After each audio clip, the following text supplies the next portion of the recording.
রাজধানীর কাকরাইলে জাতীয় পার্টির কেন্দ্রীয় কার্যালয়ের সামনে গণ অধিকার পরিষদ ও জাতীয় পার্টির ব্যাপক সংঘর্ষে মারাত্মকভাবে আহত হন নুরুল হক নূর। সামাজিক যোগাযোগ মাধ্যমে ছড়িয়ে পড়া ভিডিও ও ছবিতে দেখা গেছে লাল টি শার্ট পরা এক যুবক নূরকে বেধড়ক মারধর করছেন। কে সেই বেপরোয়া হামলাকারী তার পরিচয় বের করতে কাজ চালিয়ে যাচ্ছে আইন শৃঙ্খলা বাহিনী। তাকে ধরতে পারলে জানা যাবে কারা খুব পরিকল্পিতভাবে পরিস্থিতি অশান্ত ও নিয়ন্ত্রণহীন করতে চাইছে, তাদের উদ্দেশ্যই বাকি। এদিকে এই ঘটনার পর আহত গণ অধিকার পরিষদের সভাপতি নুরুল হক নূরকে দেখতে ঢাকা মেডিকেল কলেজ হাসপাতালে এসে অবরুদ্ধ হয়ে পড়েছেন আসিফ নজরুল। হামলার ঘটনার প্রতিবাদ জানিয়ে তীব্র আক্রমণের মুখে পড়েছেন তিনি। আইন উপদেষ্টার ওই ফেসবুক পোস্টে মন্তব্য করে ক্ষোভ জানিয়েছে এনসিপি নেতা হাসনাত আব্দুল্লাহ সহ অনেকেই। নূরের উপরে হামলার ঘটনার তদন্তের জন্য সরকারের প্রতি তারেক রহমানেরও আহ্বান। সহিংস পরিস্থিতি সৃষ্টি হওয়া নিয়ে আইএসপিআর জানালো, সরকার মব ভায়োলেন্সের বিরুদ্ধে জিরো টলারেন্স নীতি গ্রহণ করেছে। জনমনের স্বস্তি ও নিরাপত্তা অনায়নে সব ধরনের সহিংসতার বিরুদ্ধে কঠোর অবস্থানে থেকে আইন শৃঙ্খলা ও শান্তি বজায় রাখতে বদ্ধপরিকর সেনাবাহিনী। এদিকে ঘটনায় এক ফেসবুক পোস্টে হাসনাত আব্দুল্লাহ লিখেছেন, ভারতের প্রত্যক্ষ মদদে আওয়ামী লীগ ব্যাক করানোর এই খেলায় প্রথম রক্ত দিলেন নূর। বিপ্লবীদের রক্তাক্ত করে আওয়ামী লীগ ফেরানোর এই চেষ্টা আমরা সফল হতে দেব না। বাংলাদেশকে ফের আমরা রক্তাক্ত হতে দেব না। নূরের উপরে হামলা চালানো কে এই লাল টি শার্ট পরা যুবক যাকে খুঁজছে পুলিশ? রাজধানীর কাকরাইলের জাতীয় পার্টির কেন্দ্রীয় কার্যালয়ের সামনে আওয়ামী লীগ বিরোধী মিছিল চলাকালীন গণ অধিকার পরিষদের নেতাকর্মীদের উপরে ইট পাটকেল নিক্ষেপ ও হামলার ঘটনা ঘটে। এ সময় মারাত্মকভাবে আহত হন গণ অধিকার পরিষদের সভাপতি নুরুল হক নূর। লাল রঙের শার্ট পরা এক যুবক নূরকে নির্দয়ভাবে আঘাত করেছে। শুক্রবার 29 আগস্ট রাতে এই ঘটনার একটি ছবি ও ভিডিও সামাজিক যোগাযোগ মাধ্যমে ছড়িয়ে পড়ে।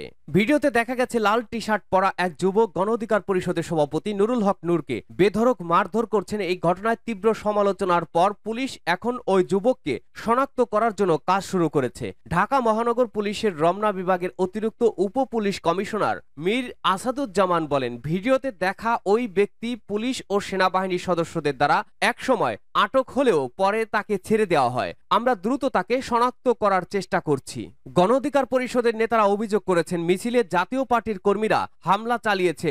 এই ঘটনায় প্রতিবাদের রাতে কাকরাইলে মশাল মিছিল বের হয়। পরিস্থিতি উত্তপ্ত হয়ে ওঠায় আইন শৃঙ্খলা রক্ষাকারী বাহিনীর লাঠিচার্জ করে। গণ অধিকার পরিষদের সাধারণ সম্পাদক রাশেদ খান বলেন, ভিডিও ফুটেজে স্পষ্ট দেখা যাচ্ছে প্রথমে পুলিশ ও সেনা আমাদের উপরে হামলা চালায়। নূর মাটিতে পড়ার পর লাল টি শার্ট পরা ওই যুবক বেধড়ক মারধর শুরু করে। এটি তদন্ত করা জরুরি এবং যারা হামলা করেছে তাদেরকে আইনের আওতায় আনতে হবে। বিএনপি চেয়ারপারসনের সাবেক প্রেস সচিব ও সিনিয়র সাংবাদিক মারুফ কামাল খান সামাজিক যোগাযোগ মাধ্যম ফেসবুক পোস্টে লিখেছেন, ফটো ও ভিডিওতে স্পষ্ট দেখা যাচ্ছে গাঢ় লাল রঙের শার্ট পরা একটা লোক নুরুল হক নূরকে নির্দয়ভাবে আঘাত করছে। কে সেই বেপরোয়া হামলাকারী তার পরিচয় বের করে ধরতে পারলে অনেক কিছুই জানা যাবে। তিনি আরো লেখেন, জানা যাবে কারা পরিকল্পিতভাবে পরিস্থিতি অশান্ত ও নিয়ন্ত্রণহীন করতে চাইছে, তাদের উদ্দেশ্যই বাকি। এদিকে নূরকে দেখতে এসে আসিফ নজরুল অবরুদ্ধ হয়েছেন। রাজধানীর বিজয়নগরে সংঘর্ষে আহত গণ অধিকার পরিষদের সভাপতি নুরুল হক নূরকে দেখতে এসে ঢাকা মেডিকেল কলেজ হাসপাতাল ঢামেকে অবরুদ্ধ হয়ে পড়েছেন আইন উপদেষ্টা ডক্টর আসিফ নজরুল। শুক্রবার 29 আগস্ট রাতে ঢাকা মেডিকেল কলেজ হাসপাতালে এসে তিনি অবরুদ্ধ হন। সরেজমিনে থাকা গণ অধিকার পরিষদের নেতাকর্মীরা জানান, যতক্ষণ পর্যন্ত জাতীয় পার্টির চেয়ারম্যান জি এম কাদেরকে গ্রেপ্তার করা না হবে এবং আইনগত ব্যবস্থা নেওয়া না হবে ততক্ষণ পর্যন্ত উপদেষ্টা আসিফ নজরুল হাসপাতালে অবরুদ্ধ থাকবেন। নেতাকর্মীরা অভিযোগ করেন, আইন শৃঙ্খলা বাহিনী তাদের মারতে মারতে জাতীয় পার্টির কার্যালয়ের সামনে থেকে আল রাজি কমপ্লেক্সের সামনে নিয়ে যায়। সেখানে গণ অধিকার পরিষদের সভাপতি নুরুল হক নূরকে মেরে রক্তাক্ত করেছে। তারা কোনো কথাই শোনেনি। এদিকে এই ঘটনায় এক পোস্টে অধ্যাপক আসিফ নজরুল লিখেছেন, ভিপি নুরুল হক নূরের উপরে বর্বরোচিত হামলার তীব্র নিন্দা ও প্রতিবাদ জানাচ্ছি। আইন উপদেষ্টার পোস্টে মন্তব্য করে ক্ষোভ জানিয়েছেন এনসিপি নেতা হাসনাত আব্দুল্লাহ সহ অনেকেই। জাতীয় নাগরিক পার্টি এনসিপি নেতা হাসনাত আব্দুল্লাহ তার পোস্টে রীতিমতো ক্ষোভ উগরে দিয়েছেন। আইন উপদেষ্টাকে নিয়ে মন্তব্য করেছেন আরেক আলোচিত মুখ নীলা ইসরাফিল। শুক্রবার মধ্যরাতে এক ফেসবুক পোস্টে তিনি লেখেন, স্যার এত নাটক আর কত? দিনে 3 বেলা নিন্দা, 5 বেলা প্রতিবাদ। মনে হয় ফেসবুকেই আপনি সংসদ বসিয়ে ফেলেছেন। আপনার সেই বিখ্যাত ডায়লগ, হায় আল্লাহ আমি যদি ড্যাশ ড্যাশ হতে পারতাম। এখন মানুষ আপডেট করে বলছে, হায় আল্লাহ, উনি যদি সেনাবাহিনীকে তাদের আসল ঘরে পাঠাতে পারতেন। নীলা ইসরাফিল লেখেন, ভেবে দেখুন, সেনারা লাইনে দাঁড়িয়ে আছে, হাতে ভর্তি ফরম, গন্তব্য ব্র্যাক, পাশে আপনি দাঁড়িয়ে ফেসবুক লাইভ করছেন। আমি তীব্র প্রতিবাদ জানাচ্ছি যে ভর্তির আসন কম, তাই সেনাদের জন্য ডাবল সিট চাই। সবশেষে সাবেক এই এনসিপি নেতা লেখেন, স্যার, আপনার আইন শেখানোর সময় ছিল 1 যুগ আগে।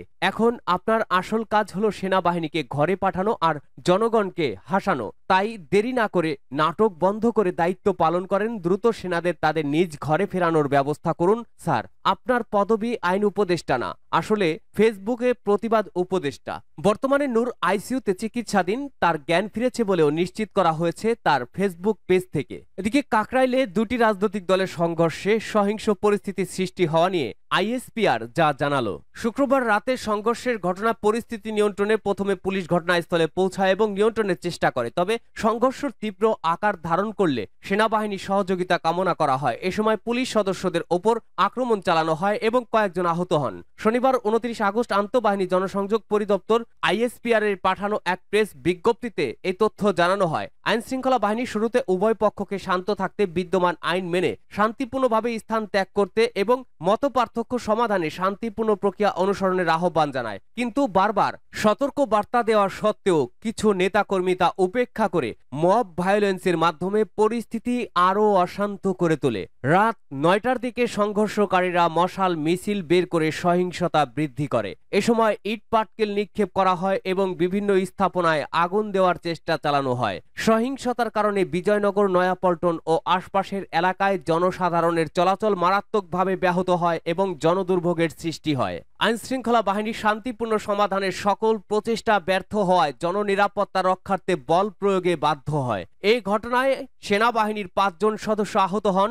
সরকার মব ভায়োলেন্সের বিরুদ্ধে জিরো টলারেন্স নীতি গ্রহণ করেছে। সেনাবাহিনী জানিয়েছে, সরকারের এই সিদ্ধান্তে তারা পূর্ণ ব্যক্ত করছে এবং জনমনে স্বস্তি ও নিরাপত্তা অনায়নের সব ধরনের সহিংসতার বিরুদ্ধে কঠোর অবস্থান থেকে আইনশৃঙ্খলা ও শান্তি বজায় রাখতে বদ্ধপরিকর।